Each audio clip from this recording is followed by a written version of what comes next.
Hey there guys, I went ahead and set out a big massive email on the Car Guy channel and for Hot San Jose Nights. And a good buddy of mine, introduce yourself. Hi, I'm Paul Feliz. And you can shake my hand too, Paul. And you were kind enough, he returns the email real quick, and he was kind enough to go ahead and bring out his 32 car. Now there's something pretty unique about this car. Tell me, you built this all yourself. I did. I spent about 6 months.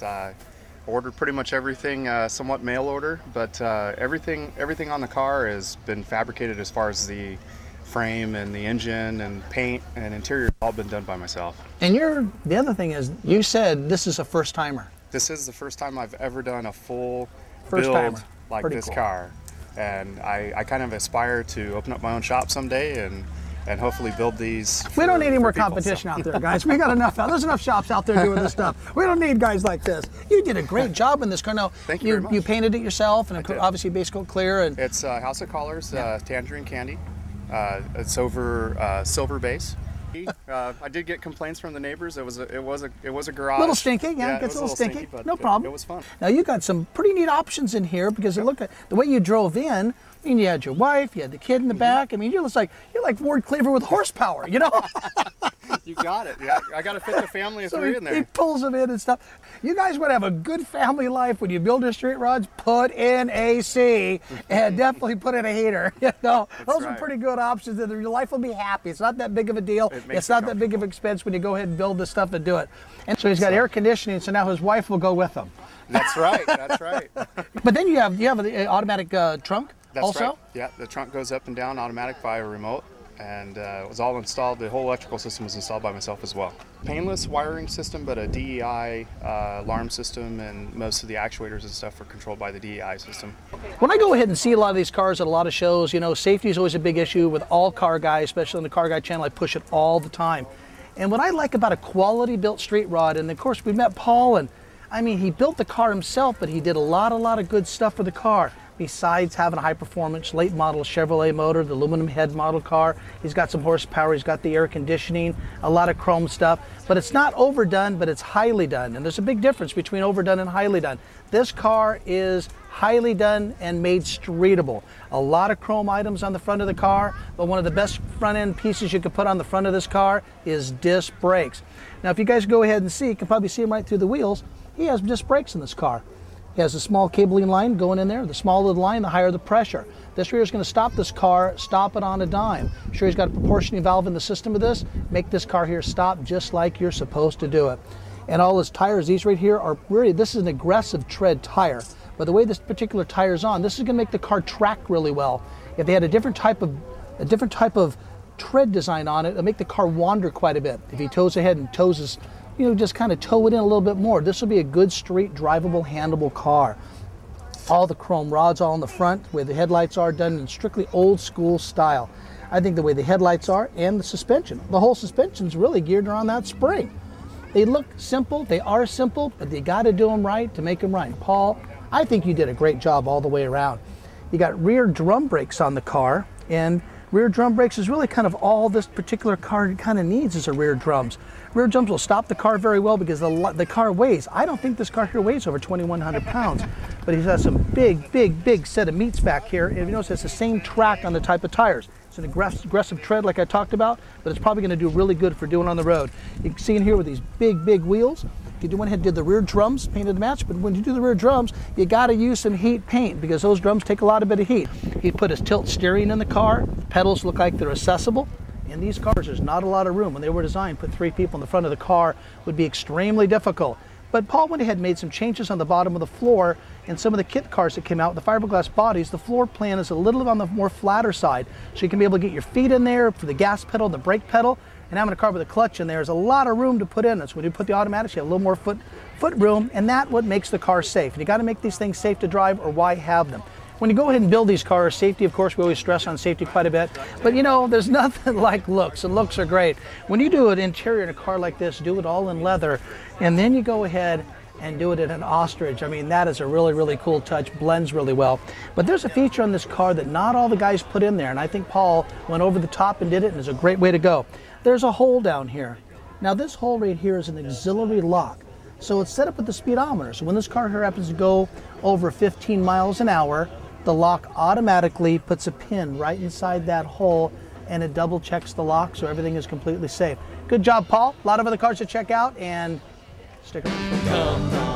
Good buddy by name Emig, he has this 1929 straight rod. The color's great. Our shop does a lot of the service for him and a lot of the tune-up. He keeps all his cars upgraded. He's got two really, really cool classic cars. We're going to get his Camaro on the show one of these days.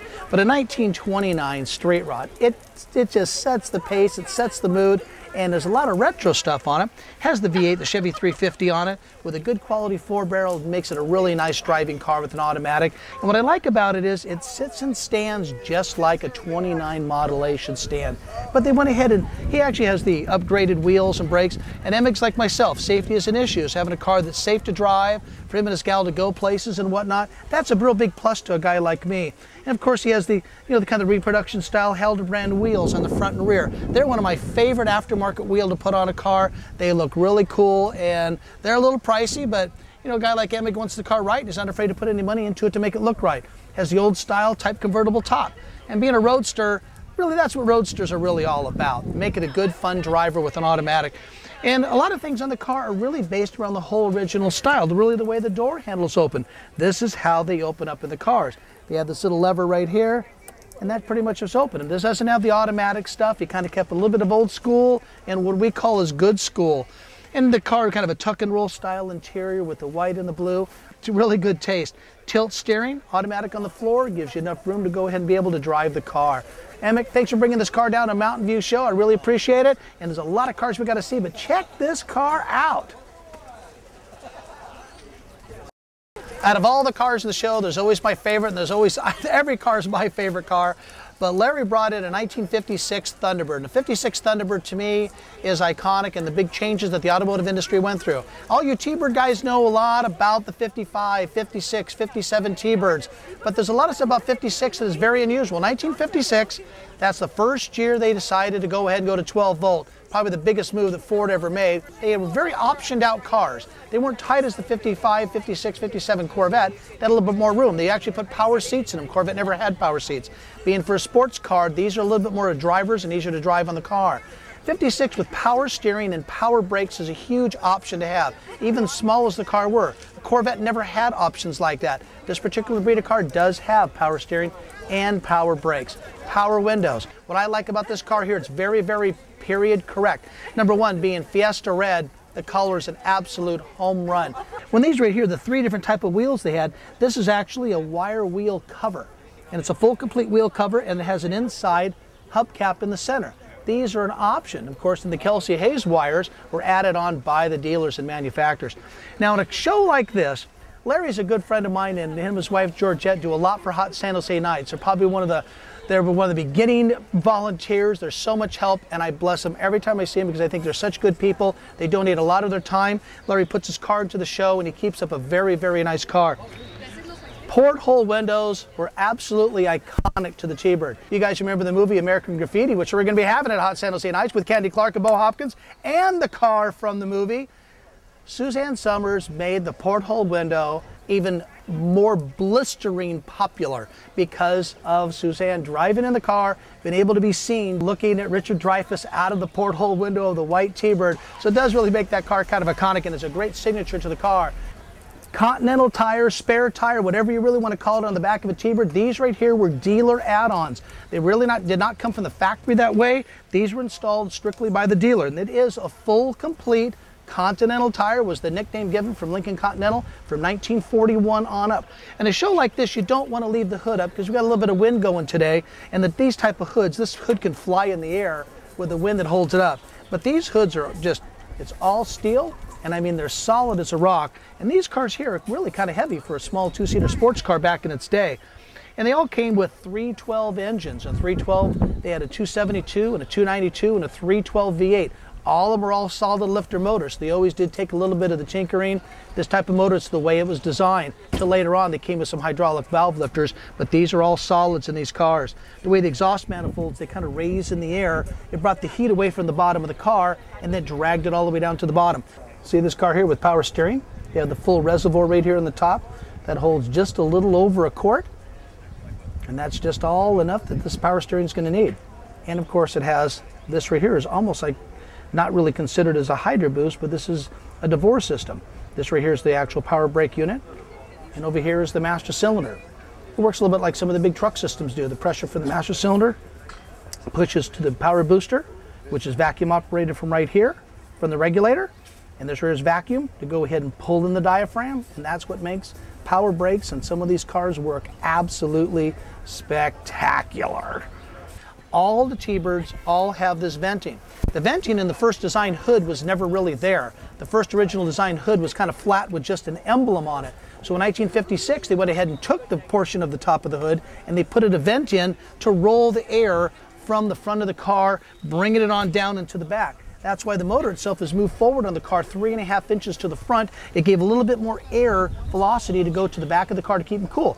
These are really not known for being a warm-blooded car. Sometimes you get parades going on. The reason why they're running a little bit warm is because the type of gasoline we have today is really not the standards and the quality we had back in the 50s with the lead would keep the temperature of the motor down a lot less.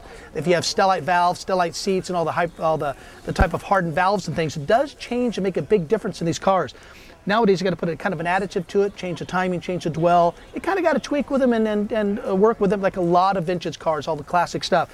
But this is a very fine example of a 1956 T-Bird, and being one of my favorites, being 12 volts. To me, anything 12 volt back in the 50s really brings up the quality level of the car and the drivability and usability. Usability to me is huge. That's what makes it all about. Plus, when you have power steering, power brakes, you can stop behind a minivan.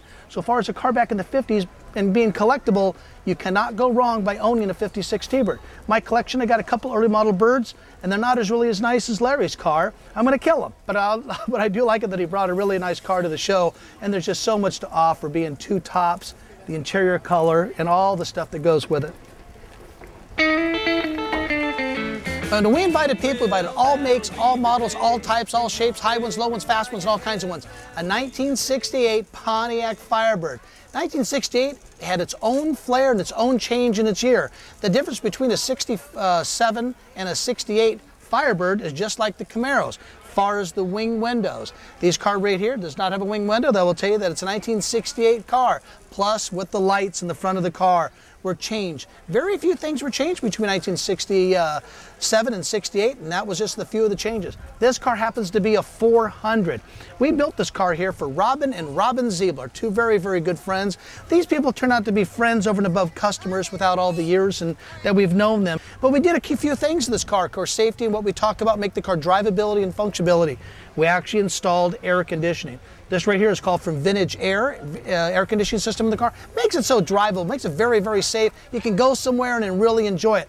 The neatest feature on the car, it's a 4-speed. Love 4 speeds, love 400s. It really makes the era of 1968 with the right hood, the right color, 4-speed transmission, and of course Robin's a guy that likes the sound system, so of course he has some exotic stereo system on the car. Always has all types of issues. We got to put different fuses, beef it up and do this, but they're very nice people, try to be very good friends, and they have a really neat car, and there's some features about this car I gotta show you. Pontiac had some unusual options, especially like a hood tack. It's really kind of a neat option, and I'll tell you, there's a couple different designs. This to me makes the hood, makes the car. It's really, really fantastic. Now, what type of sound system did you have us install in this car? I don't even know what it was. Okay, so originally it had a Kenwood receiver, it has a Kenwood equalizer, it has 2 Kenwood amps, and then the speakers, I'm not sure what the speakers are. He likes the sound system. He told me this thing's gotta rock just like the car rocks. Options in the 60s to me really make a car and can break a car. Having tilt steering in a 1968 car of anything is phenomenal.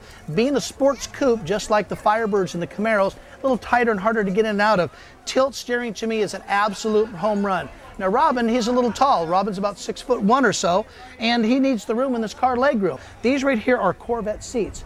Now, the reason why they're a safe seat, back then they didn't have the type of headrest these do. These headrests come up and they actually come out and pitch to a 22.5-degree angle for the back of the head in case an incident comes up. The car has a roll bar inside with a 4-point seat belt in it. And I gotta tell you, they're really kind of a pain in the neck take on and off, but I'll tell you something, when you need it, you need it. With the tilt steering, the Corvette seats in the car, these are two-tone. These were two-tone to match actually the color of the car. The blue inside and the black leather on the outside. Full complete Pontiac 400 center console. Very, very desirable, very, very, very cool to have with the 4-speed inside the car. Custom gauges were put on the inside. A smaller wood wheel, give yourself a little bit more room, and a little bit of quick steering. Makes the car really the way to go. I'm interviewing a good friend of mine, Robin Sibler, and I told her, I said, go ahead, when we do this with our new mic system, go ahead and talk to my neck. But that's about as tall as you are, and it works pretty good. Well, we know we got a serious show to do here. We got to talk about cars and gals. And that's kind of my specialty, is what to do is cars and gals. But this color in this car, you know, we've touched this thing up a couple times, different accidents and all sorts of stuff. Did you have a name for this color one time? You came in one time, I don't know, I called it electric blue. You said, no, it's a Z28 Camaro blue. I rock, 1987, I rock Z blue. You rock. You know why she rocks? Because she writes all the checks for all the repairs of the car. Greg wanted this thing here to be seen because of this color. This color is, I mean, chrome yellow, bright yellow, fly yellow, like Ferrari yellow. The color's absolutely outstanding. What really makes one of these trucks really, really fantastic is the bed. When you take the time and put the bed together, you stain the wood, you seal the wood. Now, Greg went ahead and he painted the strips. Greg, get over here. I wanted to ask you an important question about this truck. Yes, sir. Who got hurt in this wreck? Thanks. Thanks a lot. Now you know we're friends because we hack on each other. This is beautiful, and thanks for bringing this down today. Thank you, thank you. But on this truck, now what really, now is this called actually chrome yellow, fly yellow? Is there a name for the yellow? No, it's just a mix of, the guy gave me the paint codes when I bought it, and it's just a standard color. I actually was able to match it so I could touch it up a little bit from Sherwin-Williams of all places. A lot of guys, when they build these particular trucks, they use all sorts of different engine combinations. Being a Ford, he went for a 351 Windsor engine. And I think that's really the way to go. He put in the air conditioning. He went in Mustang 2 front suspension, disc brakes. And of course, he's a family man. He's a good guy and a good friend. He wants the car safe. He's going to be selling it pretty soon, so he wants the vehicle right. He spent tons of money making this thing here exactly what he wanted. This would be a hard truck to let go, because this is what Ford really designed trucks to be like, and all the great touches on it. To me, I love the V8 Ford center caps on these little cub caps here on the bottom, the chrome wheels. It's just done really right. The chrome front bumper, and this is a custom hood kit that you have to go ahead and order to have the full tilt to go forward on them. It does make the vehicle really accessible and easier to work on, and the chrome, the headers, the whole complete aspect of this car, this is absolutely phenomenal. And then we get to a lot of sorts about these type of trucks, collectible. You can't go wrong. They hold money better than stock.